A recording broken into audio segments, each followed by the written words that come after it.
안녕하세요. 밥 먹고 나면은 배가 부르죠, 그죠? 졸리기도 한 시간인데 하루 중에서 지금 시간이 가장 위험한, 그러니까 강의를 듣고 말하고 하는 그 내용이 가장 위험한 시간이라고 하는데, 하여튼 저희들에게 이 시간이 좋은 교훈의 시간이 됐으면 바라겠고요. 오늘 말씀 시간에는 제가 이제 그 연대기 성경으로 묵상한 내용 중에 여러분들과 함께 교훈이 될 만한 부분을 함께 나누기를 원하는데요. 본문 말씀은 여호수아 5장 여호수아 5장 말씀입니다. 여호수아 5장 말씀인데요. 1절부터 12절까지, 여호수아 5장 1절부터 12절까지 먼저 본문을 저와 이렇게 함께 교독하고 본문 내용을 한번 살펴보도록 하겠습니다. 제가 먼저 읽을게요. 1절부터. 자, 5장 1절. 요단 서쪽의 아모리 사람의 모든 왕들과 해변의 가나안 사람의 모든 왕들이 여호와께서 요단 물을 이스라엘 자손들 앞에서 말리시고 우리를 건너게 하셨음을 듣고 마음이 녹았고 이스라엘 자손들 때문에 정신을 잃었더라.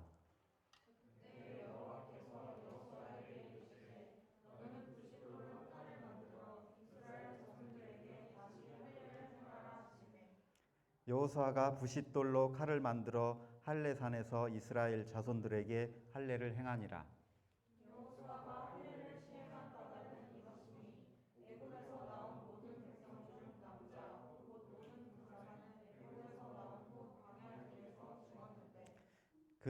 그 나온 백성은 다 할례를 받았으나 다만 애굽에서 나온 후 광야길에서 난 자는 할례를 받지 못하였습니다.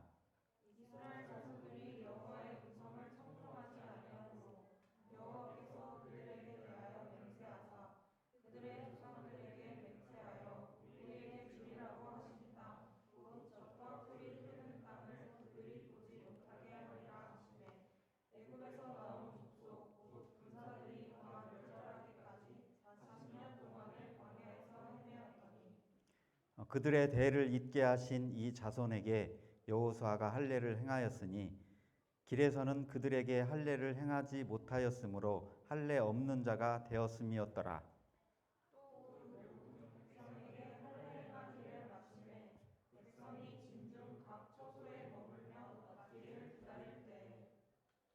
여호와께서 여호수아에게 이르시되 내가 오늘 애굽의 수치를 너희에게서 떠나가게 하였다 하셨으므로 그곳 이름을 오늘까지 길갈이라 하느니라.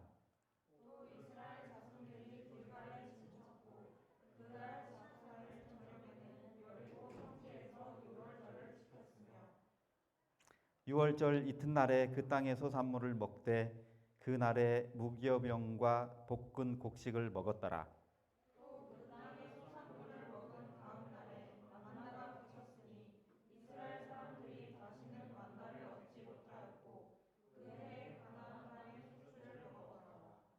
네, 여기까지.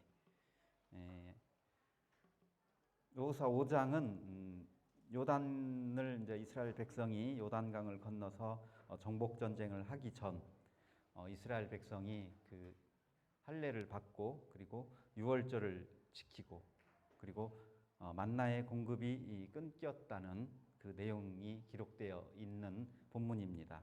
오늘 본문을 통해서 우리의 삶의 우선순위에 대해서 함께 나누어 보고자 합니다. 그래서 제목을 우리의 삶의 우선순위라고 생각을 해봤습니다. 모세를 따라서 이제 이스라엘 백성이 출애굽을 하죠, 그렇죠? 그리고 이제 40년간 광야 생활을 마치고 이스라엘 민족이 이제 드디어 하나님께서 약속하신 땅, 젖과 꿀이 흐르는 그런 가나안 땅을 정복하고 이스라엘 민족의 거주가 시작된다는 그 성경 기록이 이제 그 여호수아의 전체적인 내용인데요. 하나님께서 이제 아브라함을 이제 부르시죠. 그 창세기 12장에 보면은 그때 너의 고향과 친척과 아버지의 집을 떠나 내가 내게 보여준 땅으로 가라. 이렇게 한때가 기원전 2000년경이죠, 그죠? 그리고 모세는 이제 기원전 1500년경 사람이고요. 그리고 다윗은 1000년 전 사람입니다. 우리가 구약 성경을 이렇게 시대적으로 구분하기 편하게 얼른 이해하기 좋게 하기 위해서 이렇게 아브라함 2000년, 모세 1500년, 그리고 다윗 500년 이렇게 500년 단위로 기억하고 마지막에 이제 말라기가 기원전 400년이잖아요. 그죠? 그러니까 586년도에 이제 그 남유다가 멸망했죠. 그러니까 대략 이렇게 500년 단위로 기억하고 있으면은 구약 성경의 전체적인 그 연대기의 흐름을 쉽게 잃어버리지 않고 기억할 수 있을 것입니다. 그럼 이 5장의 연대는 그럼 대략 어느 정도가 되냐면은요. 성경 열왕기상 6장 1절에 보면은 이스라엘 자손이 애굽 땅에서 나온 지 480년이요 솔로몬이 이스라엘 왕이 된 지 4년이라는 기록이 있어요. 그래서 그때가 실질적으로 성전을 기록한 그 연대인데 기록에 의하면 이때가 기원전 966년쯤이라고 합니다. 그래서 이를 근거로 이 출애굽과 그리고 그 여호수아 이 지금 현재 이 연대를 계산해 보면은 960년이 실질적인 기록인데 480년 전이니까 그죠? 실제 출애굽 사건은 기원전 1446년경이라는 걸 우리가 알 수 있겠죠. 그죠? 출애굽을 1446년이라고 봤을 때 광야 생활을 40년 했으니까 실질적으로 광야 생활을 마치고 지금 요단을 건너서 지금 길갈에 모여 있는 이스라엘 백성이 모여 있는 지금 그 이때의 시기는 대략 1406년경이라고 저희들이 그 정도 계산을 할 수가 있겠죠. 그리고 이제 조금 더 구체적인 그 시대는 그 앞장의 4장 19절에 첫째 달 10일에 백성이 요단에서 올라와 여리고 동쪽 경계 길갈에 진침해라는 내용이 나오는데요. 본문의 장소적인 배경은 길갈이고 그리고 시간적 배경은 첫째 달 10일. 출애굽기 12장에 보면은 그 유월절 그러니까 그 이스라엘 백성이 구원 그 애굽에서 나오기 전에 유월절을 지킬 때 하나님이 이때부터 너희의 첫날이 되리라라고 하신 말씀이 있죠. 그래서 지금 정확히 40년 지났기 때문에 정확한 시기는 아까 1406년에 유대교의 달력으로는 41년 1월 10일이 지금 현재 이제 그 본문에 조금 더 구체적인 시간적인 배경이 될 것 같습니다. 길갈은 출애굽한 이스라엘 백성이 요단강을 건넌 후에 첫 번째 진친 곳으로 요단강에서 16km 떨어졌고 여리고에서는 북동쪽으로 3km 떨어진 곳. 그러니까 요단강이 이제 그 지도상에서 우측에 요단강이 흐르고 왼쪽에 가나안 땅이 있을 때 바로 첫 번째 여리고 이전에 첫 번째 이제 작은 도시가 길갈입니다. 이곳은 40년간 긴 광야에서 이스라엘 백성을 먹인 만나가 중단된 곳이기도 하고요. 그리고 광야 생활에서 하지 못했던 할례를 베풀기도 했고 그 다음에 유월절을 지킨 곳이기도 합니다. 또한 이스라엘 백성들이 이곳에서 여리고성 전투라든가 아이성 전투를 수행하면서 가나안 정복을 시작한 교두보를 마련한 그런 장소이죠. 신약에서 사도 바울이 그 소아시아의 그 전도 여행을 떠나잖아요. 그때 이 교두보의 역할을 했던 교회가 있죠, 그죠? 안디옥 교회죠, 그죠? 수리 안디옥 교회에서 베이스 캠프처럼 그곳에서 사도 바울이 교두보적인 역할을 하는 그런 교회가 이제 안디옥 교회이고, 그 다음에 사도 바울이 그 유럽에 로마에서 복음을 전하는 또 교두보 역할을 했던 교회가 빌립보 맞죠? 빌립보 교회. 길갈은 이제 그 이런 어떤 그런 의미가 있는 곳입니다. 5장 1절에 보면은 마음이 녹았고 정신을 잃었더라라는 말이 나와요. 그죠? 이스라엘 백성이 이제 요단강을 건너서 건너서 이제 왔을 때 그곳에 이제 원주민들이 살고 있었잖아요. 그때 그 왕의 마음이 이렇게 마음이 녹았고 정신을 잃었더라라고 이렇게 성경에서 표현하고 있는데, 왕들이 얼마나 두려움, 그러니까 백성 이스라엘 민족에 대한 소문을 들었을 거고, 그들이 이제 강을 건너서 넘어온 거예요, 그죠? 그래서 왕들이 그렇게 왕들의 마음이 그러했다라고 성경은 얘기하고 있습니다.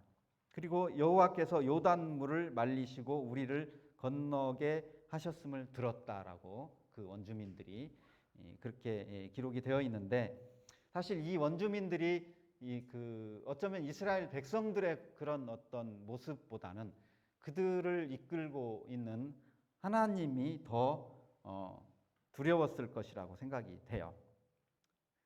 전능하신 하나님이 그들 백성의 머리로 계셨기 때문에 훨씬 더 두려웠을 것입니다. 만약에 이게 지금 전쟁을 앞둔 상태이기 때문에, 전쟁을 앞둔 군대라고 치면은 뭐 거의 사기가 바닥인 상태라고 볼 수도 있을 것 같습니다. 2절부터 3절까지 이곳은 이제 그 할례를 행하게 된다는 내용입니다. 가나안 정복에 앞서서 행한 첫 번째 일이 이제 이스라엘 백성이 할례를 행한 것인데, 본문에 보면은 하나님께서 그렇게 명령하신 걸로 나오죠, 그죠? 할례는 다 아시겠지만은 남성 음경의 포피를 절제하는 의식입니다. 창세기 17장에 기록되어 있는 내용을 살펴보면은 하나님과 아브라함으로 대표되는 선민 이스라엘 전체를 얘기하는데, 그 아브라함 사이에 체결된 언약의 증표로서의 제정된 의식이죠, 할례가. 그래서 지금 할례를 행하라는 하나님의 말씀대로 할례를 행했고, 5장 4절부터 7절까지는 여호수아가 지금 이곳 전쟁을 이제 막 앞둔 지금 이 시점에서 할례를 시행하게 된 배경들이 좀 몇 가지 설명이 되고 있습니다. 애굽에서 나온 후 광야길에서 난 자는 할례를 받지 못했다, 그죠? 그러니까 애굽에서 나온 1세대의 백성들은 다 이제 죽었죠, 그죠? 그리고 광야에서 태어났기 때문에 할례를 받지 못했다고 그렇게 기록되고 있습니다. 그리고 광야에서 태어난 그 이스라엘 백성들이 길에서는 할례를 행할 수가 없었기 때문에 전부 다 할례 없는 자가 지금 되어 있습니다. 아마 여호수아와 갈렙을 제외한 모든 이스라엘 백성들은 현재 할례 받지 않은 그런 사람들이라는 것을 저희들이 알 수가 있습니다. 5장 8절에 보니까 각 처소에 머물며 낫기를 기다릴 때에, 할례를 받았잖아요, 그죠? 할례를 받아서 진중에서 이제 할례 낫기를 기다리고 있는 상태인데, 이 사실로 봤을 때 할례를 행하면은 그 할례가 낫는데 일정 필요한 기간이 있을 거라는 것을 우리가 이제 알 수가 있는데, 뭐 저희 중에 여기 남자들은 다 모두 경험을 했을 거예요, 그죠? 그 수술을 다 경험을 해서 알 건데, 저도 군대에서 이제 저는 이제 수술을 했는데, 그때 살짝 그때 기억을 돌이켜 봤어요, 제가. 그랬더니 첫날은 움직이지 못하고 누워만 있어야 되고, 한 3일째 되는 날까지는 움직이기는 하는데 뭔가 어떤 목적을 가지고 하는 일은 못하고 그냥 그 돌아다니기가 불편한 상태. 그게 이제 할례를 받으면은 우리가 육체적으로 겪는 그런 어려움이 그 정도 돼요. 그러니까 실질적으로 3일 지나고 나서도 사실 좀 불편함이 있죠, 그죠?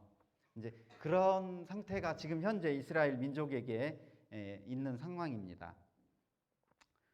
5장 9절에서 11절까지는 이제 유월절, 이스라엘 자손이 길갈에서 행한 두 번째 일은 바로 유월절을 지켰습니다.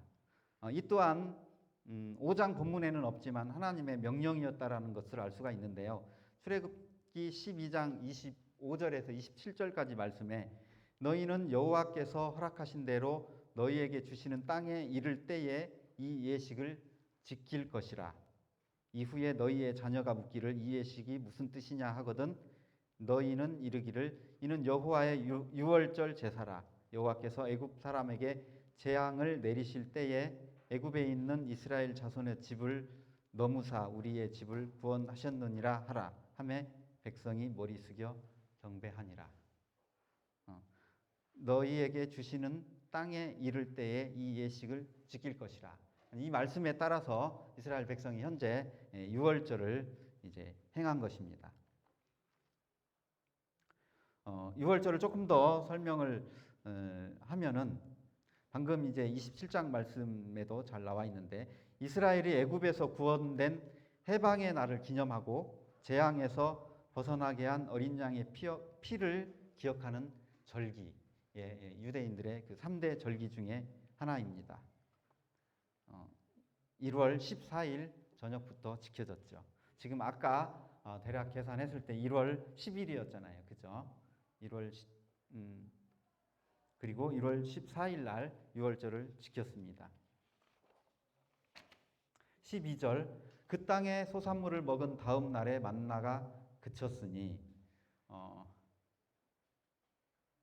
출애굽 둘째 달에 신광야에서 내리기 시작했던 그 만나가 이제 드디어 하나님께서 약속하신 젖과 꿀이 흐르는 땅에 도착했을 때 만나가 멈췄고 이제 그 땅의 소산물을 먹었다라고 기록되고 있습니다. 만나는 광야 생활 동안에 매일 이제 그 내려진 그죠? 하나님께서 주신 음식입니다. 그 음식이 이제 이곳에서 멈췄다는 기록이 나와 있습니다. 지금까지 이렇게 개략적으로 이 본문의 내용을 살펴봤는데요. 이 본문을 통해서 우리가 얻을 수 있는 교훈을 살펴보도록 하겠습니다.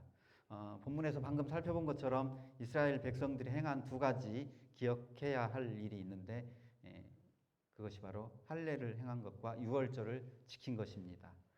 할례는 하나님께서 택하신 백성임을 나타내는 증거가 되는 거고요. 유월절을 준수하는 것은 이스라엘에서 과연 하나님은 어떤 분이신지, 즉 그들에게 해방자요 구원과 은혜의 주이심을 깨닫게 하고 언약 백성으로서의 자기 존재를 확인하는 이스라엘 민족에는 아주 중요한 신앙적 행위라고 할 수 있는 게 바로 유월절입니다. 모세와 함께 홍해를 건넌 것은 애굽의 속박에서 해방되었음을 의미하고요. 그리고 이제 여호수아와 함께 요단강을 건넌 것은 가나안 곧 안식을 의미하는 그 가나안에 들어왔음을 의미합니다.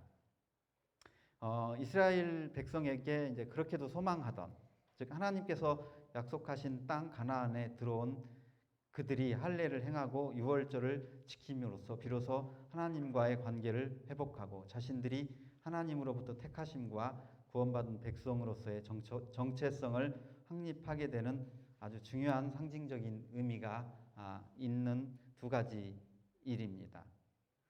그런데 아무리 중요한 의미가 담겨 있더라도 지금 본문의 상황을 좀 좀 기억을 더듬어 보면은 사실 인간적으로 저희들이 좀 이해하기 힘든 부분이 사실은 있어요. 그 정복 전쟁을 지금 앞두고 있잖아요, 그죠? 제가 할례 아까 잠깐 설명을 드렸는데 그런 정복 전쟁을 앞두고 할례와 유월절을 이렇게 행했다라는 게 사실 시기적으로나 정황상 좀 이해가 되지 않는 부분이 있다라는 생각을 저는 했어요. 굉장히 위험한 일이죠, 그죠? 1절 내용에서 그 원주민들의 왕이 마음이 높고 정신을 잃었다라는 표현이 있었지만은 이스라엘 민족이 할례를 행했다라는 소문이 만약에 전해지게 되면은 기습을 당할 수도 있고 몰살당할 위험도 있었을 것이라는 생각이 드는데 그럼에도 그들은 할례를 행하고 유월절을 지켰습니다. 할례를 행했다가 낭패를 본 사례가 성경에 또 다른 부분에 기록이 돼 있죠. 창세기 34장 2절부터 25절 말씀을 읽어보겠습니다. 성문으로 출입하는 모든 자가 하몰과 그의 아들 세겜의 말을 듣고 성문으로 출입하는 그 모든 남자가 할례를 받으니라. 제3일에 아직 그들이 아파할 때 야곱의 두 아들 디나와 오라버니 시므온과 레이가 각기 칼을 가지고 가서 몰래 그 성읍을 기습하여 그 모든 남자를 죽이고 라고 기록되어 있는데, 정리해 보면은요, 야곱의 딸 디나가 세겜 성읍에서 휘족속 추장인 세겜에게 강간을 당한 사건이 있었습니다. 그때 이 야곱의 아들들이 세겜 족속들에게 너희들이 전부 할례를 받으면은 디나를 세겜의 아내로 주겠다고 속여서 할례를 받게 해요.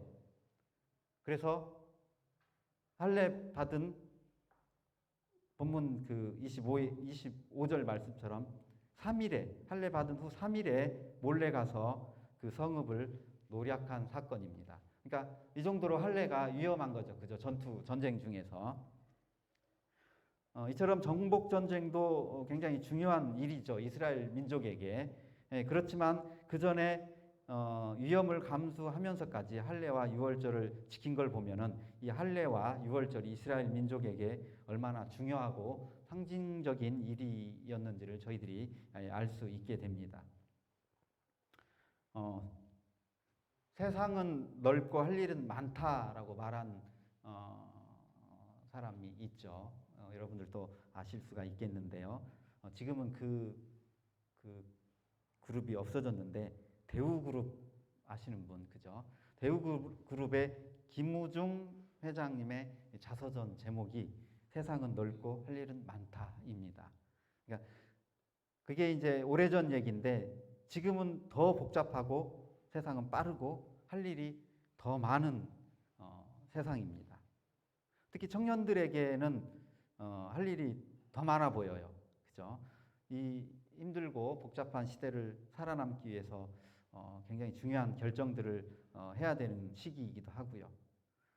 이럴 때 이런 세상을 살아가는 우리는 어떤 일을 할 때, 뭔가 일을 하고 결정할 때 보통 자신의 어떤 그 지식적인 능력과 그리고 경험을 많이 앞세웁니다. 어떤 분야에서든지 전문가가 있죠. 그죠? 그러한 전문가의 말을 듣지 않고 행하는 결정은 많은 경우에 그 잘못된 결과를 낳기가 쉽습니다. 저희들과 같은 하나님의 자녀에게는 모든 분야에서의 전문가가 계시죠. 그 전문가가 바로 하나님입니다. 하나님은 우리들 인생의 전문가이십니다.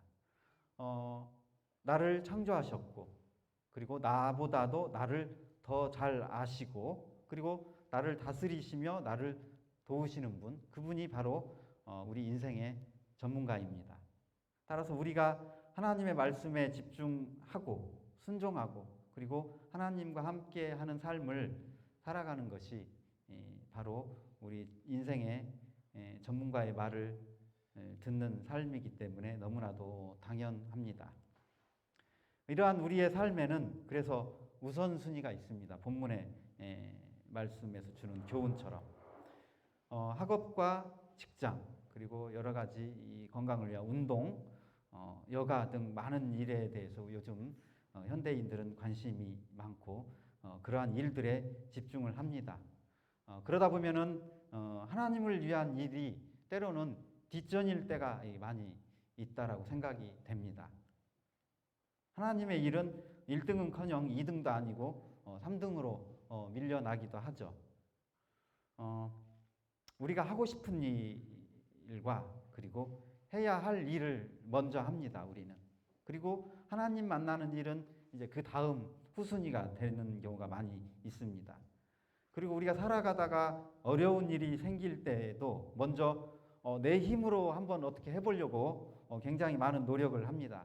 그러다가 안 되면은 주변에 가까운 사람의 도움을 이제 요청을 하게 되죠. 그래도 안 되면은 이제 그때에서야 비로소 하나님을 찾는 것 같습니다. 자기 자신과 가장 가까이 있는 사람은 자기 자신이죠. 그죠? 그리고 자신을 잘 이해해주는 주변 사람이 이 두 번째 가까운 사람입니다. 그리고 하늘에 계신 하나님은 그냥 멀리 있는 분으로 생각할 때가 많이 있습니다. 그렇지만 우리들의 삶과는 대비적으로 하나님은 우리가 항상 먼저고 우리에게 가장 좋은 것을 주십니다. 우리는 말씀을 묵상하면서 항상 그런 고백을 하곤 합니다. 그리고 하나님은 우리가 하나님을 알고 우리가 하나님을 사랑하기 전부터 먼저 우리를 사랑하신 분입니다. 우리가 알기도 전에, 우리가 예수 그리스도를 알기도 전에 이미 예수님 2000년 전에 구원자로 세상에 보내셨습니다. 하나님께서. 이스라엘 민족이 바벨론 포로 생활에서 귀환한 후에 성전을 건축하다 말고 공사가 지연되는 그런 일이 있었죠. 에스라서에 나와 있는데, 그때 바벨론에서 가져온 성전 공사연 100향목을 공사가 중단되니까 이스라엘 민족이 그 재료들을 자기 집을 짓는 데 사용을 했습니다. 그리고 하나님께는 여호와의 전을 건축할 시기가 이르지 아니하였다고 그렇게 핑계를 댔습니다. 학개서 1장 2절에 나와 있는 내용입니다. 그러자 하나님께서 학개 선지자를 통해서 나의 성전은 황폐하였는데 너희는 판벽한 집에 거주하는 것이 옳으냐라고 1장 4절에서 그렇게 책망을 하시죠. 그러면서 계속해서 너희는 너희의 행위를 살필지니라 1장 5절에서 7절 내 집은 황폐하였으되 너희는 각각 자기의 집을 짓기 위하여 빨랐음이라고 하나님께서 우리의 삶과 환경을 핑계 삼아서 세상을 살아가면서 하나님이 우선순위에서 이 뒤에 있는 우리들의 삶을 책망하십니다. 그렇다면 우리 삶에서 가장 중요하고 급한 우선순위는 무엇일까요? 오늘 본문에서 이스라엘 민족이 할례를 행했던 것처럼 우리도 우리 마음의 할례를 행해야 합니다. 우리 마음의 할례는 곧 구원이죠. 로마서 2장 28절, 29절 말씀을 읽어보겠습니다. 무릇 표면적 유대인이 유대인이 아니요 표면적 육신의 할례가 아니니라. 오직 이면적 유대인이 유대인이며 할례는 마음에 할지니 영에 있고 율법 조문에 있지 아니한 것이라. 겉으로 드러나는 육신의 할례가 아니라 성령으로 마음에 한 할례가 진정한 할례라고 로마서 2장 본문에서 얘기하고 있습니다. 좀 더 정리를 해보면은 회개를 동반한 마음의 변화를 통한 전인격적인 거듭남이 마음의 할례이면서 곧 우리의 구원입니다. 인생에서 영생을 얻는 일보다 우선순위에 있는 일이 무엇이 있겠습니까? 노아의 때에 사람들이 먹고 마시고 장가들고 시집가느라고 방주에 들어가지 못하고 홍수가 나서 다 멸망되었다고 누가복음 17장 27절에 기록이 되어 있고요. 그리고 그 다음 28절에 또 롯의 때 소돔 사람들이 먹고 마시고 사고 팔고 심고 집을 짓다가 하늘로부터 불과 유황이 비오듯 하여 그들을 멸망시켰다라고 나와 있습니다. 우리가 세상을 살기 위해서 먹고 마시고 시집가고 장가들고 사고 팔고 심고 집을 짓고 뭐 이러한 모든 일이 사실 정말 중요합니다. 그죠? 급하기도 하죠. 그렇지만 심판의 때 주님께서 오시는 때도 노아의 때나 이 롯의 때와 같을 것이라는 우리 주님의 이 경고의 말씀을 우리는 기억을 해야 합니다. 마태복음 16장 26절에 사람이 만일 온 천하를 얻고도 제 목숨을 잃으면 무엇이 유익하리요? 사람이 무엇을 주고 제 목숨과 바꾸겠느냐? 이 예수님의 말씀 또한 저희들이 기억해야 될 말씀입니다. 자, 두 번째 또 다른 우선순위가 있는데요. 그것은 바로 예배입니다. 이스라엘 민족이 아주 급박한 정복 전쟁 앞에서 유월절을 행했죠. 우리에게 하나님이 어떤 분이신지, 그리고 우리 이 죄에서 해방자요 구원과 은혜 주이신 우리 하나님이 어떤 분이신지를 깨닫고 새 언약 백성으로서 우리의 존재를 확인하는 것, 이것이 바로 우리 삶의 또 다른 우선순위에서 앞에 있어야 되는 일입니다. 사도행전 2장 41절, 42절 말씀인데요. 그 말을 받은 사람들은 세례를 받음에 이날의 신도의 수가 3,000이나 더하더라. 그들이 사도의 가르침을 받아 서로 교제하고 떡을 떼며 오로지 기도하기를 힘쓰니라. 초대교회 때로부터 지금까지 그리고 앞으로도 계속해서 구원받은 성도가 만찬 예식과 그리고 말씀과 찬송과 그리고 각종 집회로 드려지는 예배 그리고 감사, 이 일로 하나님과 그 아들 예수 그리스도를 기억하고 기념하는 일보다 더 중요하고 우선되는 일은 없을 것입니다. 그래서 우리에게는 교회로 모이는 예배와 여러 모양으로 섬기는 일이 가장 우선이 되어야 한다고 생각이 됩니다. 물론 교회로 모이는 이런 예배도 사실 중요하지만은 그렇다고 교회 밖에서 모임으로 모이는 모임 밖에서의 삶이 중요하지 않고 우선순위에서 뒤에 있어야 된다라는 말은 아닙니다. 예배는 가정과 그리고 직장과 학교에서도 드려져야 합니다. 우리에게 말씀이 함께 할 때 우리의 삶이 예배로 드려지고 또 삶 가운데서 하나님께 영광을 돌릴 때 하나님께 우리의 예배가 됩니다. 서대문교회에서 만찬 예배는 1년 56주 단 한 주도 빠지지 않죠, 그죠? 유일하게 교회 밖에서 드려지는 만찬으로 드려지는 예배가 이제 전 성도가 함께하는 여름 복음 수양회 때 이때 외부에서 드려지는 예배가 있고요. 단 한 번도 빠지지 않습니다. 말씀 또한 마찬가지입니다. 제가 서대문교회로 청거되기 전에 성남에 있는 북부교회에서 구원받고 그곳에서 섬기고 있었을 때에 축구를 워낙 좋아하다 보니까 서대문교회 형제님들이 자꾸 서대문교회 성도도 아닌데 축구하러 오라고 자꾸 그래서 소풍 때 제가 자주 왔습니다. 축구하러 아이들을 데리고 신흥 유원지로 자주 왔어요. 근데 제가 그때 기억나는 게 여러 가지가 있겠지만 그 중에 한 가지가 소풍을 왔는데도 말씀을 전하시더라고요. 바람이 막 불고 말씀 전하신 형제님의 메시지가 이렇게 막 날려가고 성도들은 이렇게 앉아서 빨리 놀고 싶은데 여전히 이 말씀 전하는 일이 멈춰지지 않더라고요. 그래서 서대문교회에서의 이 말씀은 어떠한 경우라도 이게 생략되어지거나 이렇게 우선순위에서 밀려나는 일이 아니구나. 그때는 몰랐는데 이번에 이 본문을 묵상하고 준비하면서 그때 일이 생각이 났습니다. 이와 같이 이 예배는 우리가 만찬 예배라고 이제 우리가 보통 표현하는데 만찬으로 드려지는 예식 그리고 말씀 그리고 뭐 그 이후에 교제나 우리가 지금 이렇게 청년회에서 하는 이런 모임, 이 모든 것들이 사실은 예배의 큰 범위 속에 들어있는 그 부분이죠. 그죠?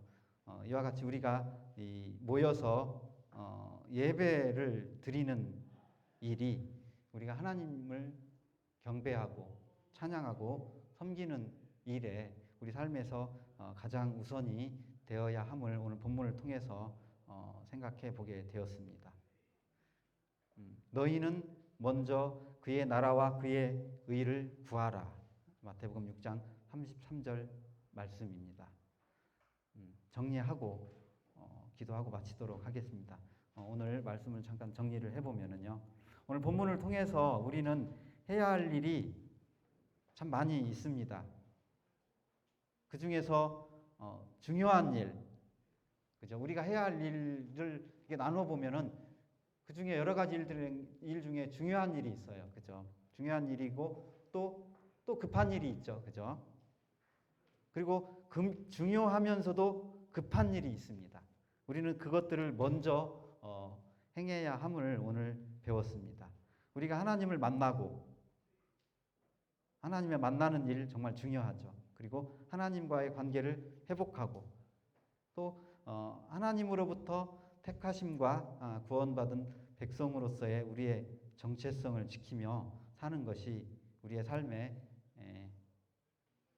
가장 앞선 우선순위라고 생각이 됩니다. 기도하고 마치도록 하겠습니다. 하나님,